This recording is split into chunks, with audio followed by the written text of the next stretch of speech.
pemirsa, selamat berjumpa dengan saya Retno Santi Ruyastuti. Kali ini saya ditemani oleh Bapak Yusril Issa Mahendra, Menteri Kehakiman dan HAM. Kami akan berbincang-bincang mengenai apa yang terjadi pada bulan Mei 1998 seputar pengunduran diri Bapak Presiden Soeharto. Terima kasih untuk kesempatannya. Pak Yusril, bisa tolong diceritakan kepada kami bagaimana waktu itu kronologi peristiwa sepulang Pak Harto dari Kairo sehingga beliau mengambil keputusan tanggal 19 Mei untuk membentuk komite dan kabinet reformasi. Ya, banyak sekali peristiwa yang terjadi pada waktu itu. Mungkin saya tidak dapat ingat satu-satu ya, secara kronologis, hari-hari, tanggal-tanggal, jam-jam begitu. Dan pengetahuan saya juga mungkin sepotong-sepotong ya, apa yang saya ketahui, saya alami, saya lihat langsung, mungkin hanya sebagian dari sebuah peristiwa yang besar ya. Mungkin orang lain juga mengetahui, mengikuti yang lain ya, bagian dari peristiwa besar itu, sehingga saya kira diperlukan satu wawancara yang komprehensif, tidak hanya kepada saya, tapi juga tokoh-tokoh lain, orang-orang lain yang juga terlibat dalam peristiwa yang besar itu. Tapi memang seingat saya, suasana itu sudah mencekam ya, sejak Presiden itu berada di Kairo. Sehingga ketika Presiden akan datang ke Jakarta, timbul begitu banyak pergolakan politik ya, tidak saja di bidang politik, tapi juga di lapangan ya, demonstrasi mulai bermunculan.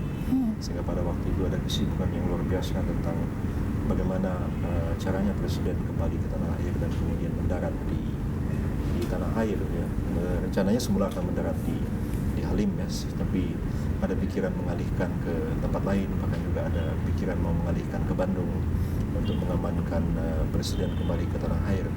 Tapi ya seperti yang kita tahu, Presiden mendarat di Halim ya, menjelang pagi pada waktu itu, dan bisa mendarat dengan baiklah di Jakarta. Tapi sementara itu pergolakan terus terjadi. Banyak sekali rumor, banyak sekali isu ya. Ada yang mengatakan akan ada kudeta, akan ada perebutan kekuasaan, bahkan ada rumor yang mengatakan kalau Presiden turun di Halim terus disodori surat persis seperti Super Semar dahulu. Nah, hal-hal seperti itu memang sangat mencekam, dan ketika pulang ke Jakarta pun banyak juga pihak-pihak yang dipanggil, didengar pendapatnya oleh Presiden Soeharto pada waktu itu, dan juga banyak pihak yang datang kepada beliau memberikan saran dan pendapat. Tapi yang seingat saya pada waktu itu, yang menjadi persoalan besar bagi Presiden Soeharto adalah bagaimana supaya transisi itu berjalan dengan aman dan berjalan dengan damai. Jadi beberapa hari sebelum tanggal 19 itu sejumlah cendekiawan diundang ke Istana Merdeka pada waktu itu. Saya masih ingat ada Pak Nurholis Majid, ada Pak Malik Fajar, ya, ada MH Ainun Najib, ada Gus Dur, ada Kiai Ali Yafi. Saya juga diundang sebagai salah seorang di situ dari kalangan cendekiawan dan pemikir Islam, dan kita memberikan banyak sekali pikiran-pikiran kepada Presidennya. Saya pada waktu itu tegas mengatakan bahwa inilah satu saat yang tepat bagi Bapak sebenarnya untuk mengundurkan diri, karena situasi sudah begitu mencekam. Dan Pak Presiden Soeharto mengatakan, saya memang sudah bosan, sudah capek jadi Presiden, saya sudah mau berhenti.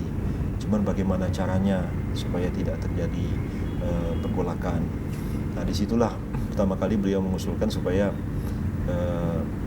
diadakan pemilu segera dalam waktu 6 bulan.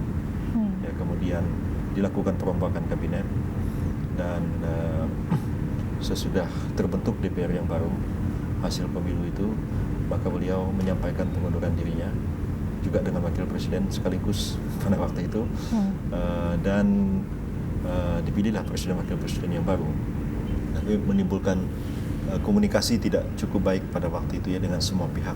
Suasana sudah sangat genting, dan keadaan terus berlarut-larut, makin mencekam ya, sehingga akhirnya pembentukan komite reformasi yang mulanya akan diumumkan itu tidak terbentuk, tidak terbentuk. Pada saat itu pertimbangannya Pak Harto mengapa situasi sudah sangat genting karena waktu beliau di Kairo kan beliau secara tidak langsung mengatakan Tidak akan saya mundur. mandek pandito, tapi kan jadi artinya memang tidak menyatakan mundur, tapi beliau bilang kalau memang sudah tidak disukai ya saya berhenti saja, enggak apa-apa gitu. Tapi begitu beliau pulang, jadi mengapa waktu itu dengan diskusi dengan Pak Yusril antara lain juga kenapa Pak Harto tidak langsung, karena dengan komite reformasi dan kabinet reformasi itu kan dan pemilu dalam jangka waktu 6 bulan, situasi bukannya bisa malah bertambah genting. Sementara orang sudah tidak ada public trust lagi. Itu bisa terjadi. Jadi seringkali seorang pemimpin itu dalam masa-masa yang sulit dia harus mengambil keputusan dan seringkali keputusannya salah dan akibatnya fatal. Tapi saya melihat keputusan yang harus diambil pada waktu itu memang sangat dilematis. Jadi ada pikiran pada Presiden Soeharto pada waktu itu, ketidakyakinannya kalau beliau berhenti terus Wakil Presiden B.J. Habibie menjadi presiden, itu keadaan mungkin akan bertambah buruk dan tidak bisa dikendalikan. Dan belakangan juga saya mendengar juga dari Pak Habibie rasa kepercayaan Pak Harto kepada Pak Habibie, sampai Pak Habibie mengatakan ya saya sebagai wakil presiden tentu saya harus siap mengemban tugas sebagai presiden, dan itu sudah saat-saat terakhir menjelang Pak Harto berhenti. Itu saya ingat pada waktu malam hari ya, tanggal 18 malam itu Pak Habibie diundang ke rumah Presiden Soeharto di Cendana waktu itu. Saya tidak tahu apa pembicaraannya, itu belakang hari saya baru mengetahui apa yang dibicarakan oleh Pak Habibie dengan Pak Harto, tapi antara lain juga menyangkut soal itu. Jadi pada prinsipnya memang sejak ada pertemuan dengan cendekiawan-cendekiawan Islam di Istana Negara itu memang sudah ada niat, ada kehendak dari Presiden Soeharto untuk mengundurkan diri, cuman caranya bagaimana? Itu menjadi pertanyaan. Jadi pada saat bertemu dengan para cendekiawan itu belum terpikirkan bahwa bisa menggunakan pasal di Undang-Undang Dasar yang menyatakan bahwa jika presiden berhenti, wakil presiden bisa mengambil alih, atau memang bukan? Saya sebenarnya ya waktu itu, saya pada waktu itu seorang staf di Sekretariat Negara. Pada waktu presiden ada di Kairo dan di DPR sudah kuat sekali desakan supaya presiden itu mundur, itu saya membuat satu tulisan kira-kira 3 halaman begitu, dan diberikan kepada banyak orang, termasuk Panglima TNI, Panglima ABRI pada waktu itu ya. Semua pihak lah kita berikan, kalau presiden itu akan mundur, ini landasan hukumnya. Jadi menggunakan Undang-Undang Dasar 45, menggunakan juga ketetapan-ketetapan MPR. Dan saya mengatakan tidak ada pilihan lain, wakil presiden harus menjadi presiden. Jadi itu satu pendapat dari segi hukum tata negaranya, bagaimana kalau presiden berhenti. Tapi saya waktu itu memikirkan dari segi hukum untuk diberikan pada semua pihak, jadikan bahan pertimbangan. Jadi yang seperti Anda katakan tadi, apakah pada waktu itu tidak ada pikiran bagaimana caranya berhenti? Sudah ada, saya sudah mempersiapkan itu, tetapi belum terbayangkan pada waktu saya menulis itu ya, presidennya masih di Mesir, bahwa proses itu akan terjadi secepat itu. Pemirsa, tetaplah bersama kami dalam interview khusus bersama Bapak Yusril Isamahendra.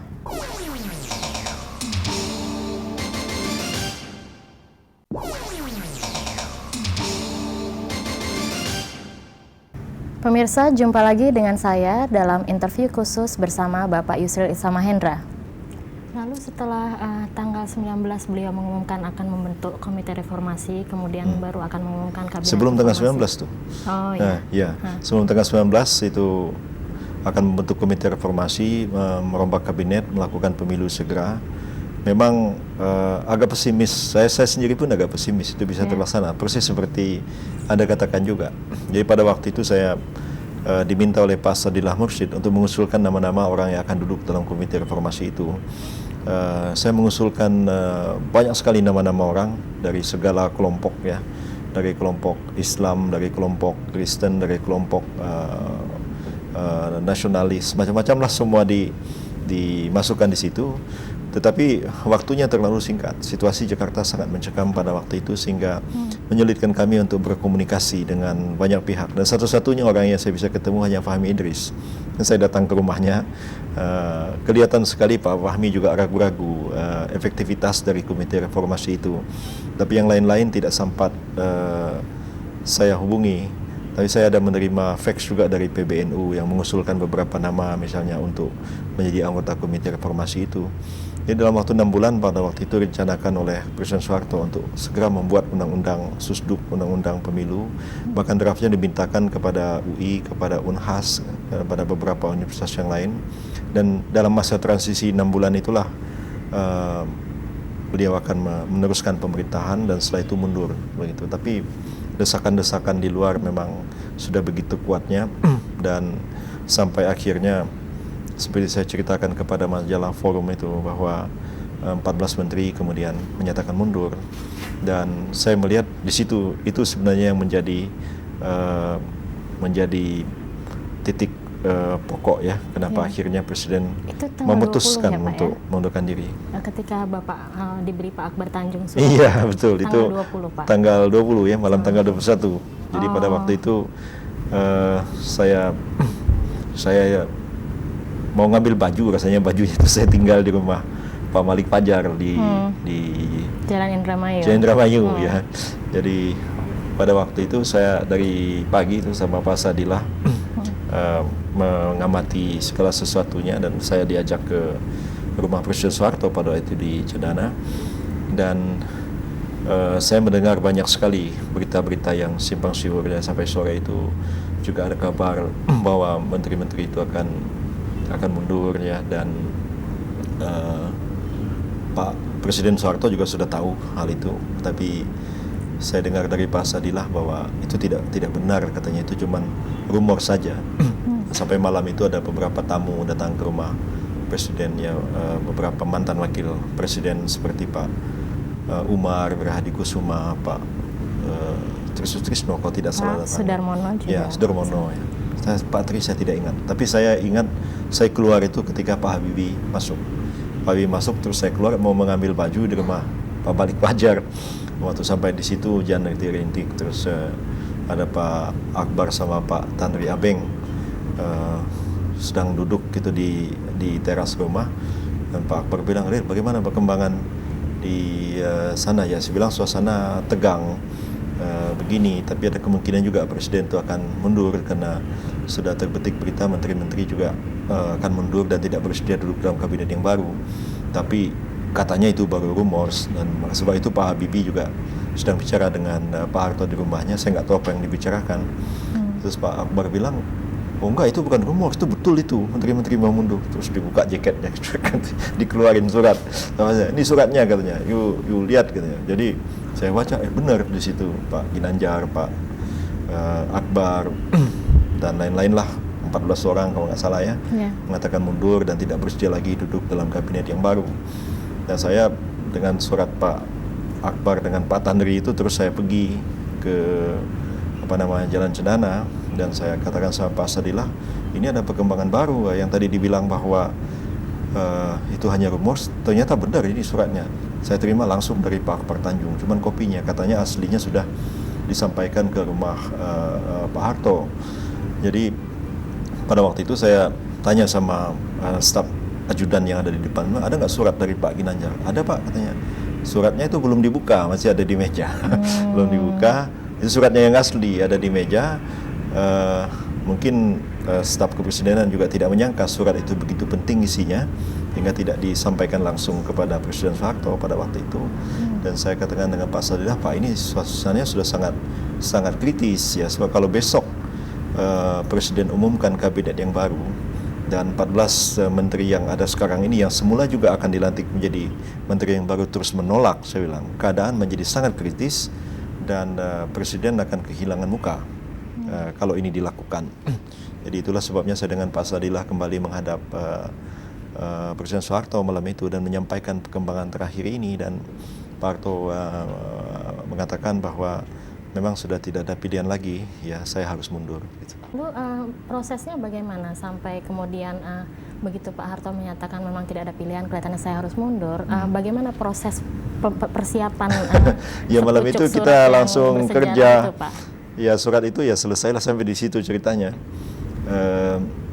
kami bekerja lah malam itu ada Pak Sudarno ya sekarang duta besar di Republik Czech, ada Pak Bambang Kesowo, ada Pak Yasir Yakob, ada Pak apa namanya itu yang sekarang dubes di Saudi Arabia, sama namanya itu Pak Basuni ya, Pak Basuni, terus ada satu dokter kepresidenan, saya sudah lupa namanya. Kita duduklah situ di meja ya, merancang bagaimana caranya presiden berhenti malam itu. Dari memang ada diskusi-diskusi lah antara pendapat saya bagaimana, pendapat Pak Bambang Kesowo bagaimana gitu. Karena juga ada pikiran-pikiran yang berkembang di masyarakat pada waktu itu bahwa kalau presiden itu berhenti tidak otomatis digantikan oleh wakil presiden. Itu banyak tuh pembicaraan begitu, Pak Dimyati Hartono dan lain-lain kan bicaranya demikian. Betul, Pak. Malam itu saya agak keras mengatakan tidak ada pilihan lain. Begitu presiden berhenti, maka wakil presiden dia otomatis menjadi presiden, siapapun orang itu dia harus menjadi presiden. Dan malam itu ya kita bahas bersama-sama, Pak Bambang Kesowo menulis di tulisan tangan gitu, kita bahas sama-sama begini ya. Akhirnya jadilah pidato pengunduran diri Pak Harto itu dan dibacakan besok paginya di istana. Pemirsa, tetaplah bersama saya dalam acara wawancara khusus bersama Profesor Yusril Isamahendra.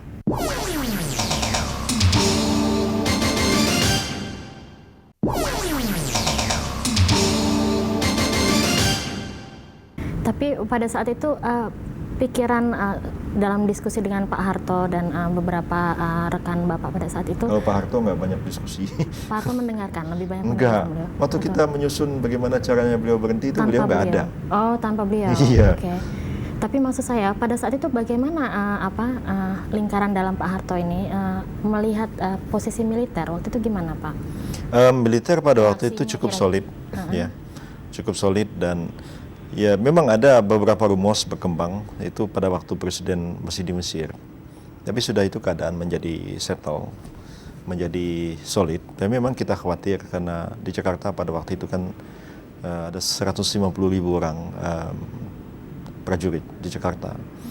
Kopassus juga ditarik dari Delanggu, dari Makassar, dikonsentrasikan di Jakarta dan ada kekhawatiran besar bagi kami kalau situasi meledak. Itu memang iya. Tapi bahwa pada saat itu akan ada kudeta tidak ada. Jadi rumors tentang itu ada, seperti saya cerita tadi ya. Sampai saya mengenai ada cerita lucu ya.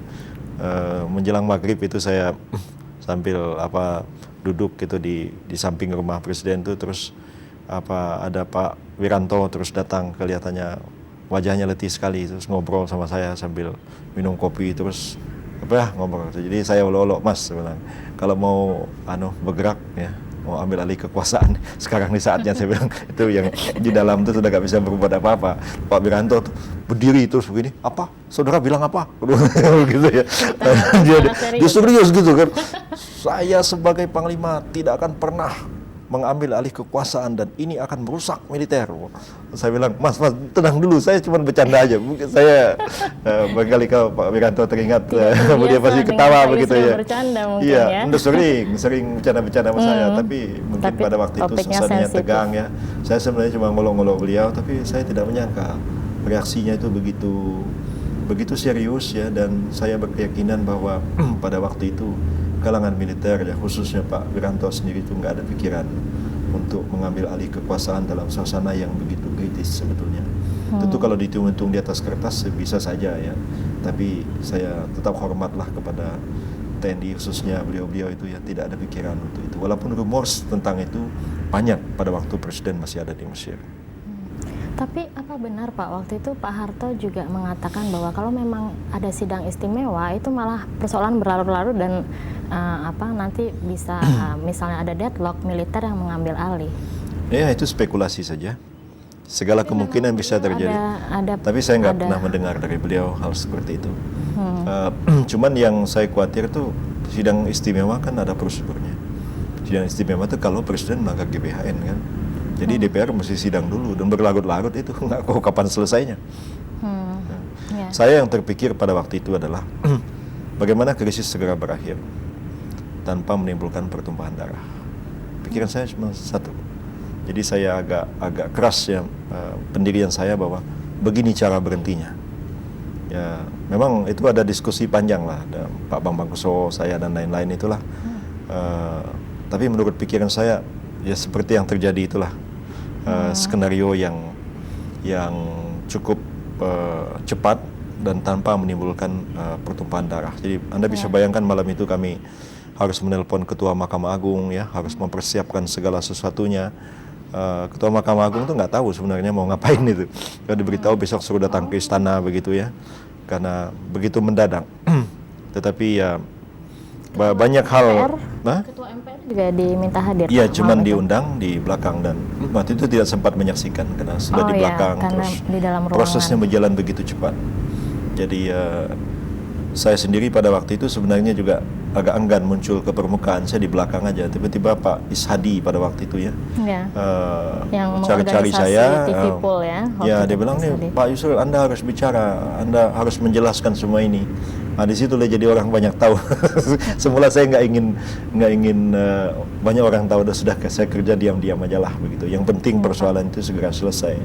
Nah, jadi memang saya memberikan penjelasan tentang bagaimana caranya berhenti presiden itu, dan juga ada satu statement yang pada waktu itu dibacakan oleh Pak Wiranto bahwa cara berhenti itu adalah sah dan konstitusional, dan ABRI akan melindungi mantan presiden dan keluarganya. Itu ada disebutkan pada waktu itu dalam arti memberikan perlindungan fisik, tentu itu bukan dari segi hukum ya. Kalau dari segi hukum tetap aja bisa dilaksanakan kalau ada kesalahan. Pak Wiranto diberitahu jam berapa Pak? Jauh sebelum saya kira itu? Pak Wiranto sudah tahu perkembangan itu. Kan di dalam itu juga ada sekretaris militer, ada apa yang terus ya, makanya seperti saya bilang tadi, yang saya tahu sepotong-sepotong. Mungkin bagian itu saya nggak tahu, tapi bisa ditanya Pak Wiranto apa yang beliau ketahui pada waktu itu ya. Pak Yasri Yaakob juga bisa ditanya. Yang saya tahu inilah yang saya ceritakan. Mungkin orang lain mengalami segmen yang lain dari seluruh peristiwa ini begitu. Ya.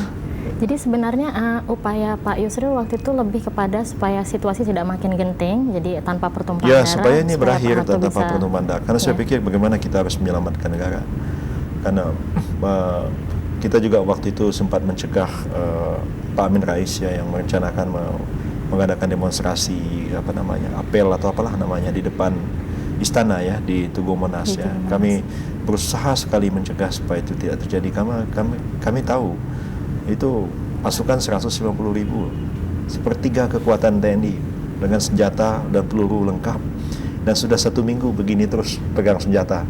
Dan kalau sekiranya demonstrasi itu dilakukan dan kemudian tentara terprovokasi, saya bisa membayangkan mungkin akan terjadi kasus lebih dahsyat dari peristiwa Tiananmen. Ya Pak. Jadi saya meyakinkan kawan-kawan pada waktu itu, termasuk Pak Amin, jangan ragu-ragu lah bahwa kami juga mengusahakan bagaimana krisis ini berakhir dengan damai.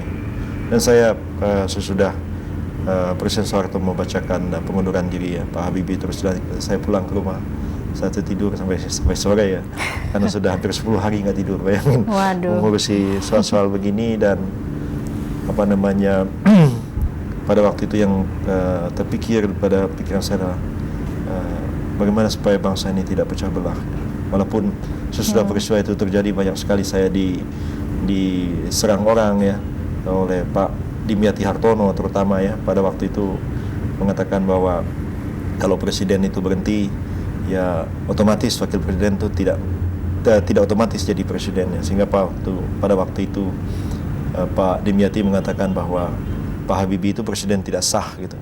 Itu lama debat dengan saya, polemik mengenai soal itu ya. Tapi belakangan pada waktu Gus Dur sudah jadi presiden, Ibu Mega menjadi wakil presiden, sudah genting suasana Gus Dur. Terus komentarnya Pak Dimyati ya, ditanya oleh wartawan, gimana kalau Gus Dur tiba-tiba berhenti jadi presiden, siapa penggantinya? Oh, Mbak Mega dong langsung. Saya bilang dulu Habibie bilang nggak sah, bagaimana ini orang. Jadi ya saya betul-betul berpikir sebagai akademisi gitu. Pemirsa, demikian wawancara saya dengan Bapak Yusril Issamahendra. Sampai berjumpa di lain kesempatan.